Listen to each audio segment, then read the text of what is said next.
Audio Jungle.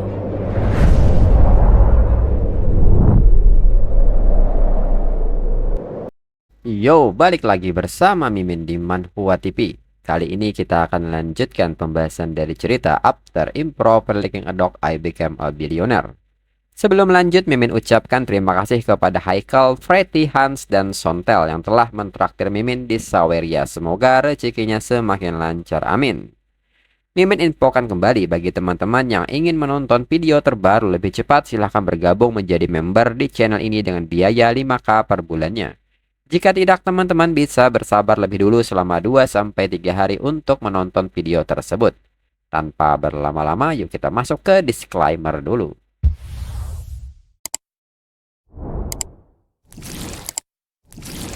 Disclaimer, silahkan abaikan hal ini jika kalian sudah mengerti. Ini peringatan mengenai konten di channel ini. Video ini berisi alur cerita komik yang mempermudah bagi teman-teman untuk mengetahui isi ceritanya dan memahami alur ceritanya. Jika ada kesamaan tokoh, tempat, maupun isu yang sedang hangat, itu benar-benar tidak disengaja. Dan peringatan bagi teman-teman untuk tidak mencontoh atau meniru perkataan maupun perbuatan yang tidak baik yang ada di video ini, karena cerita ini hanyalah fiktif belaka. Jika mengerti, yuk kita masuk ke ceritanya. Mendengar hal ini, Durumeng pun seketika berdiri dan berjalan ke arah pria itu, serta melihat ke arah rekaman ponsel si pria. Saat melihat mobil Wuling, Durumeng kembali merasakan perasaan yang mendebarkan. Dan ini membuat Durumeng merasa hidup. Durumeng pun sangat yakin dengan perasaannya saat ini. Sama seperti sebelumnya. Durumeng pun menyadari bahwa itu karena balapan. Durumeng pun bertanya-tanya apakah ini sensasi kecepatan. Lalu seseorang dengan tawanya bertanya, bukankah dirinya mengatakan bahwa membentuk tim balap adalah investasi yang mengerikan dengan menghabiskan banyak uang. Dan pada akhirnya, bahkan Wuling yang rusak dapat mengungguli mereka. Hanya seorang idiot yang akan masuk ke balapan. Namun nyatanya Durumeng memutuskan untuk membentuk tim balap. Dan tak berselang lama, tim balap yang dibuat oleh Durumeng memenangkan pertandingan. Hingga pembawa acara di suatu ajang balapan mengucapkan selamat kepada tim balap Durumeng untuk sekali lagi memecahkan rekor kecepatan Yaudu. Tahun ini, tim Durumeng memiliki peluang 90% untuk memenangkan kejuaraan kompetisi internasional. Lalu salah seorang wartawan pun bertanya mengenai perasaan Durumeng saat ini. Namun nyatanya tiba-tiba Durumeng malah membubarkan timnya. Dan pernyataan ini pun membuat semua orang kaget. Dan setelahnya Durumeng pergi meninggalkan mereka. Para wartawan pun seketika mengejar Durumeng untuk menanyakan alasannya. Tim Durumeng memiliki begitu banyak potensi, mengapa malah dibubarkan? Namun Durumeng sama sekali tidak menanggapi mereka dan pergi. Lalu kembali ke tempat tinggal keluarga Du. Saat ingin tidur, Durumeng bertanya-tanya mengapa dirinya tidak menemukan perasaan itu lagi. Tidak peduli seberapa cepat dirinya melaju, tidak ada lagi yang membuat dirinya sangat bersemangat. Di saat itu Durumeng menduga bahwa mungkinkah masalahnya bukanlah kecepatan melainkan pria itu. Kemudian berpindah ke Bandara Yanjiang. Lin Xin saat ini sedang bersiap untuk pergi. Teman sekamarnya pun bertanya apakah Lin Xin serius pergi ke kota kafe Afrika Selatan sebagai siswa pertukaran. Mereka dengar tingkat kejahatan di sana sangat gila. Ada geng, penculikan, perampok bersenjata, bahkan ada suku primitif. Lin Xin pun mengatakan bahwa dirinya hanya tinggal di sana selama 1 bulan. Jadi tidak perlu khawatir. Selain itu, perjalanan gratis, makanan, dan penginapan itu adalah kesempatan langka. Dirinya bahkan dapat mempelajari beberapa satwa liar saat dirinya ada di sana. Ketika saatnya tiba, dirinya akan menyiapkan beberapa bahan kertas dan memasukkan nama-nama beberapa orang dari asramanya. Mereka pun seketika menangisi kepergian Lin Xin dan menyebut Lin Xin sebagai orang baik. Namun di saat itu Zhao Tong pun bertanya, bukankah hanya ada 1 slot siswa pertukaran? Lantas siapa gadis ini? Dan nyatanya Durumeng juga ikut dalam program ini. Lin Xin yang melihat Durumeng sadar bahwa dia wanita yang waktu itu Lin Xin temui di Shanghai. Lin Xin pun bertanya-tanya bagaimana dia berakhir sebagai mahasiswa pertukaran untuk Universitas Yanjiang. dan Universitas KP. Namun Lin Xin segera melupakannya karena itu bukan urusannya. Dirinya hanya ingin pergi sebentar dan menjernihkan pikirannya. Di samping itu, kepala sekolah Universitas Yanjiang pun bertanya-tanya apa yang dipikirkan oleh Du Rumeng. Tidak hanya dia pindah ke Universitas Yanjiang, tetapi saat dia mendengar Lin Xin pergi ke kota kafe, dia memaksa masuk ke program pertukaran untuk mengikutinya. Du Group adalah salah satu kelompok terbesar di kota Shanghai. Mereka mendominasi real estate, perdagangan, dan manufaktur. Bisnis di berbagai provinsi dan bahkan di luar negeri. Faktanya, ada pabrik timber di kota kafe. Tetapi tidak peduli seberapa besar pengaruh yang dimiliki keluarganya. Tempat itu masih tidak stabil dan berbahaya. Bagaimana bisa Du Rumeng meyakinkan Master Du tua untuk membiarkannya pergi? Lalu saat di pesawat Du Rumeng melakukan telepon dan meminta seseorang untuk melepaskan rantai pada orang tuanya. Dan seseorang mengerti dan melakukannya. Lin Xin yang mendengar hal ini pun bertanya-tanya apa yang terjadi. Lalu Du Rumeng pun bertanya kepada Lin Xin apakah ada yang salah. Lin Xin pun menyebut bahwa itu tidak ada. Menyadari bahwa hanya mereka berdua sebagai siswa pertukaran. Sebagai teman sekelas Du Rumeng dan sesama orang Cina. Jika Du Rumeng mengalami masalah, Du Rumeng bisa datang kepada dirinya. Namun Du Rumeng merasa itu tidak perlu dan mengucapkan terima kasih. Karena Lin Xin sudah menyelesaikan masalah terbesar miliknya. Kembali Lin Xin bingung dengan hal ini. Dalam pikiran Du Rumeng, ini seperti yang dirinya kira. Hanya berada di dekat Lin Xin, dirinya bisa merasakan sesuatu yang berbeda. Akhirnya, hidup tidak akan begitu membosankan lagi. Kemudian di bandara kota kafe, Afrika Selatan, Lin Xin pun sangat lega karena akhirnya mereka sudah tiba di kota kafe. Dengan 10 jam penerbangan, kakinya serasa mati rasa. Saat Lin Xin membuka buku panduan mengenai kota kafe, Lin Xin merasa selama dirinya menghindari daerah-daerah terpencil dan jangan keluar sendirian di malam hari. Itu harusnya baik-baik saja.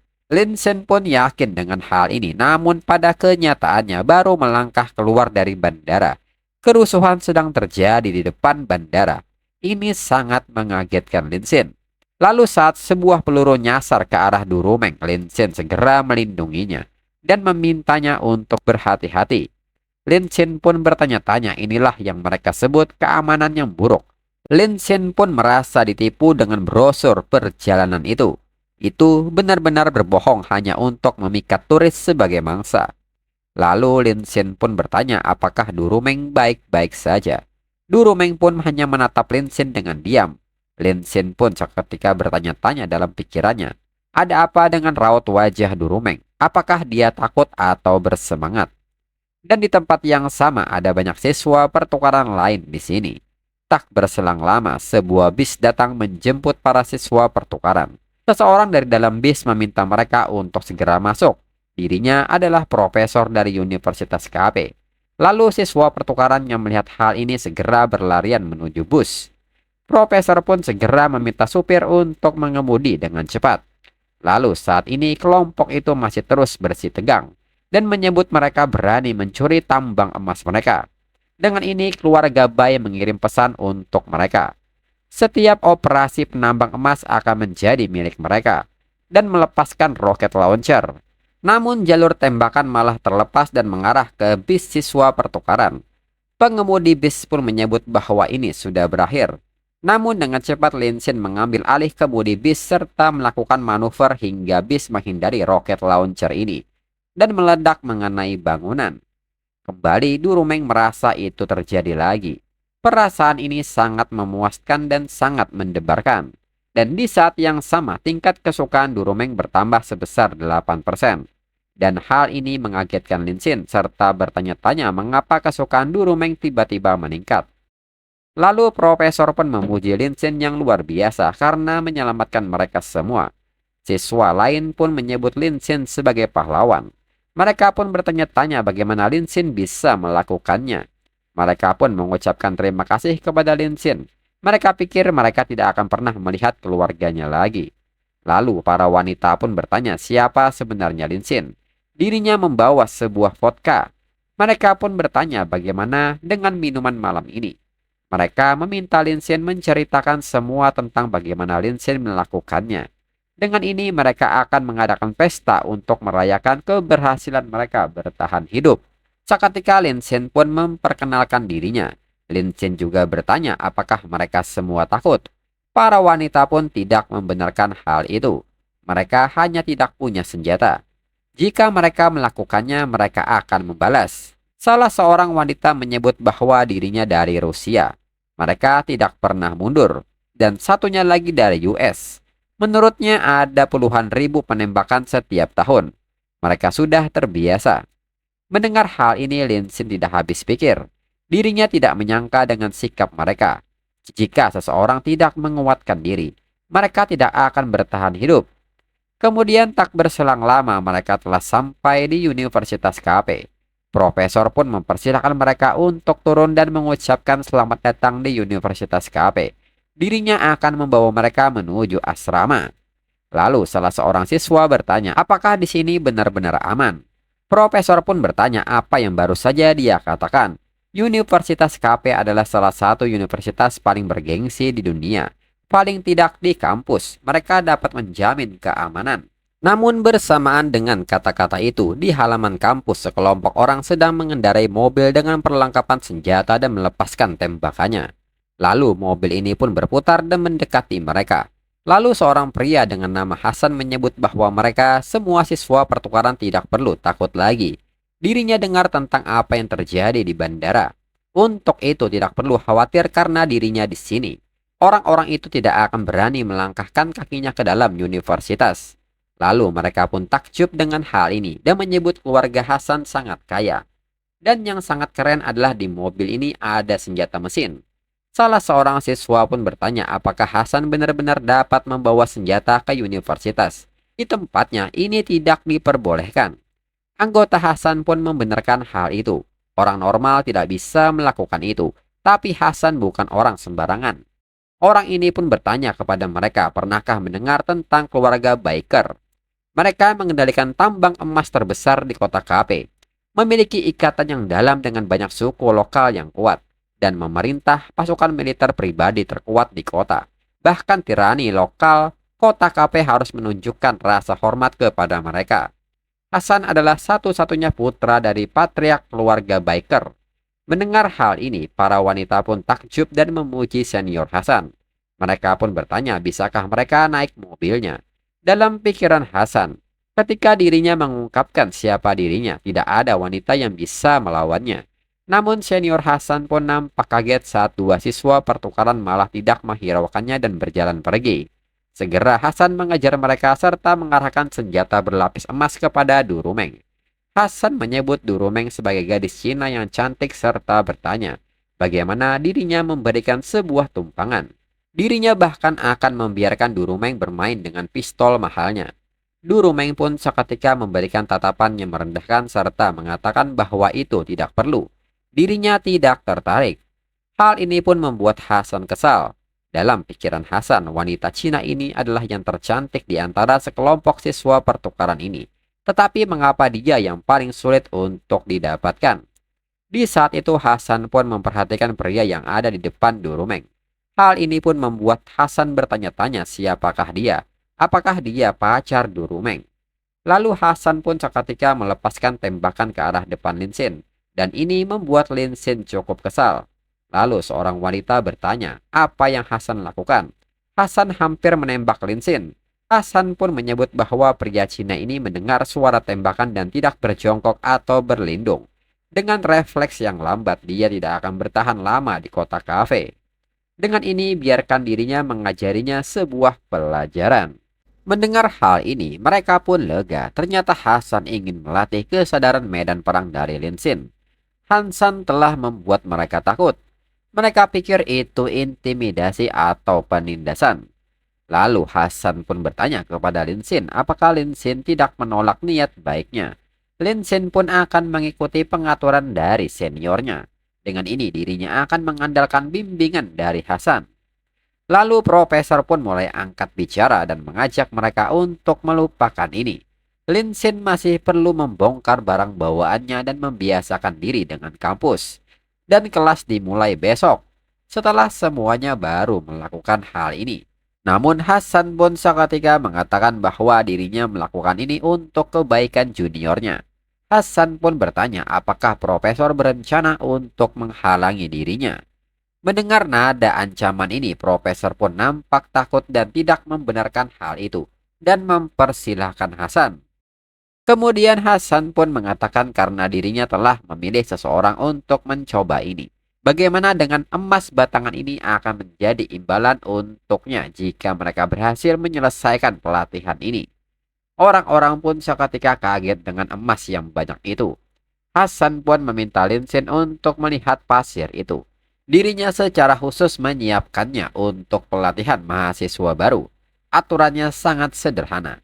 Yang harus mereka lakukan adalah pindah dari titik awal ke garis finish.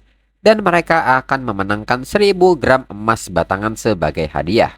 Ada juga beberapa emas batangannya menggoda di sepanjang jalan. Tetapi jika mereka dipukul bahkan sebelum mencapai garis finish, mereka gagal. Dan semua emas yang mereka kumpulkan akan disita. Jadi apakah mereka menginginkan emas batangan atau mereka lebih menghargai hidupnya? Seorang wanita dengan mata hijau pun menyebut bahwa dirinya tentu memilih emas. Dirinya belum pernah melihat emas batangan besar dalam hidupnya. Bahkan jika dirinya tidak dapat mengambil di sepanjang jalan hanya mendapat hadiah terakhir, akan benar-benar luar biasa. Dirinya ingin mencobanya. Orang lain pun meminta wanita ini untuk mencobanya dan dia akan mati. Wanita ini benar-benar berpikir bisa mengambil emas batangan itu. Wanita ini pun menyebut bahwa tumpukan pasir sangat rendah sehingga dirinya bisa merangkak di sana secepat kura-kura. Dirinya pasti akan terkena. Lalu Hasan pun meminta mereka untuk tenang. Dirinya juga telah menyiapkan setelan rompi anti peluru untuk perlindungan mutlak. Hasan pun meminta Linsin untuk santai. Hidupnya tidak akan dalam bahaya.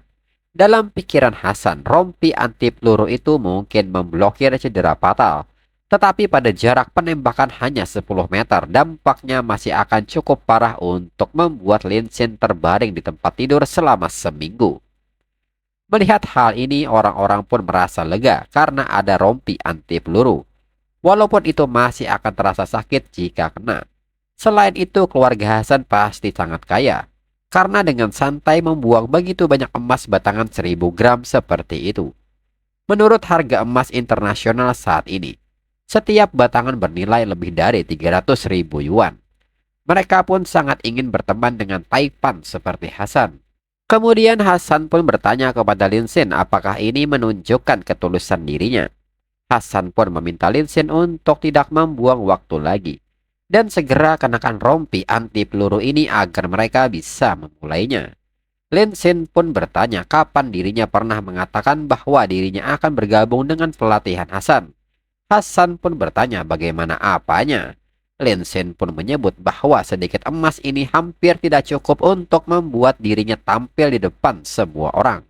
Tapi jika Hasan bersedia bertaruh dengan dirinya mungkin tertarik untuk mencobanya. Mendengar hal ini membuat anggota Hasan pun marah dan bertanya apa yang baru saja Linsin katakan.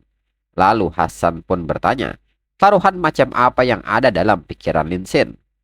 Linsin pun menyebut bahwa Hasan sangat terampil. Dirinya yakin Hasan secara teratur menjalani pelatihan semacam ini sendiri. Jadi Hasan seharusnya mendemonstrasikannya terlebih dahulu. Dan dirinya akan melakukan penembakan. Setelah Hasan melakukan demonstrasi, maka dirinya yang akan melakukan selanjutnya. Dengan ini mereka akan melihat siapa yang berakhir dengan lebih banyak batang emas. Linsin pun bertanya bagaimana dengan hal itu. Selain itu, mereka juga harus tunduk di depan semua orang dan menyebut pemenang dengan kata Big Brother. Mendengar hal ini, orang-orang pun kaget karena Linsin berani bertaruh dengan Hasan. Tidakkah Linsin tahu betapa luar biasa skill penembakan Hasan? Mereka pun mengira bahwa Linsin sudah gila. Sedangkan Durumeng tidak percaya Linsin hanya mengatakan sesuatu seperti itu, tapi perasaan ini semakin bergejolak. Siapapun tidak mengharapkan hal ini. Lalu Hasan pun mengerti dan Hasan menyetujuinya karena Linsin sangat ingin bersaing. Dirinya akan memberi Linsin kecocokan yang tepat. Mereka pun tidak pernah berharap bahwa Hasan benar-benar menerima usulan Lin Xin dan Hasan secara pribadi ikut dalam hal ini. Dengan tingkat keterampilan Hasan, Lin Xin pasti ditakdirkan untuk kalah. Di saat Hasan memulai langkahnya, Lin Xin pun kini sudah memegang senjata milik Hasan dan menyebut bahwa ini adalah legendary Golden Desert Eagle. Cengkeramannya terasa luar biasa. Lalu dalam pikiran Hasan, negara Cina yang mungkin bahkan tidak pernah memegang senjata, tidak mungkin Lin Xin akan mendapatkan satu tembakan pun. Dengan ini izinkan dirinya memamerkan ketangkasan dan skill miliknya di depan semua gadis ini, terutama gadis Cina yang cantik itu. Lalu Hasan pun meminta Lin Xin untuk memastikan tidak secara sengaja menembak diri sendiri. Lin Xin pun meminta Hasan untuk tidak khawatir.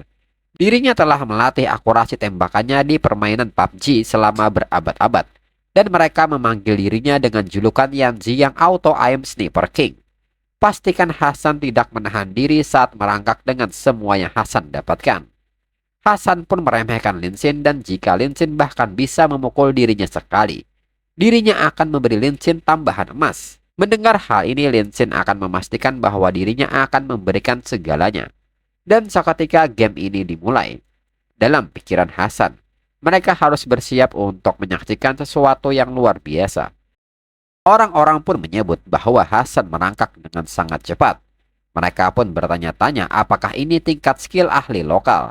Tidak mungkin mereka bisa merangkak secepat itu. Jika dirinya melakukan pelatihan ini, dirinya pasti sudah terkena serangan. Namun nyatanya Lin Xin dengan mudah mengenainya hingga membuat Hasan berteriak. Hasan pun tidak percaya ini. Dirinya bergerak dengan kecepatan tinggi. Bagaimana bisa terkena tembakan? Hasan pun menilai ini pasti kebetulan. Dengan ini dirinya akan berlari dengan kecepatan penuh. Namun nyatanya hal ini malah membuat Hasan menjadi sasaran empuk bagi Lin Xin. Hingga tembakan beberapa kali mengenai Hasan hingga Lin Xin menyebut bahwa semua peluru sudah habis. Dan semua peluru mengenai Hasan. Mereka pun bertanya-tanya apakah ini keterampilan menembak yang dilatih Lin Xin dari permainan PUBG. Dan kembali Durumeng merasakan perasaan yang mendebar-debar saat melihat Lin Xin. Durumeng tidak menyangka skill menembak Lin Xin menjadi begitu luar biasa. Menembak dalam kehidupan nyata, adrenalin ini terburu-buru, inilah yang dirinya jalani. Kemudian Lin Xin pun mendekat dan bertanya apakah Hasan baik-baik saja. Hasan yang menahan sakit pun berpikir. Hasan menyebut Lin Xin sebagai jajingan kecil. Mengapa Lin Xin tidak mencoba dipukul dan melihat bagaimana rasanya? Ini sangat sakit. Terasa seperti tulang rusuknya rusak. Kemudian Hasan pun berdiri dan menyebut ini bukanlah apa-apa untuk pria alfa seperti dirinya.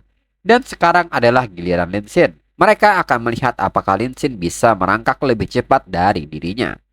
Jika tidak, dirinya akan mampu mengenai Lin Xin dan memukul kepala Lin Xin. Itu akan berakibat sangat fatal.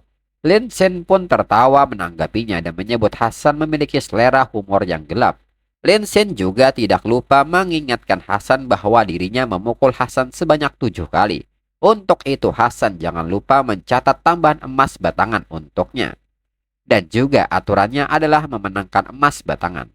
Hasan bahkan tidak bisa mengambil satu pun. Jika Hasan kalah dari dirinya nanti, Lin Xin pun bertanya apakah Hasan akan melarikan diri. Anggota Hasan pun menyebut itu omong kosong. Bos mereka tidak akan pernah menarik kata-katanya. Jika Lin Xin benar-benar menang, bukan hanya Hasan yang memanggil Lin Xin sebagai Big Brother. Mereka semua juga akan memanggil Lin Xin sebagai Big Brother. Lin Xin pun menyambut baik hal ini, dan dirinya lega mendengarnya. Lalu setelah Lin Xin memasuki permainan, anggota Hasan pun memberitahu Hasan bahwa mereka telah menyiapkan ini untuk waktu yang lama dan meminta Hasan melihatnya. Hasan yang melihat hal ini menyebut bahwa ini tidak buruk sama sekali dan chapter berakhir.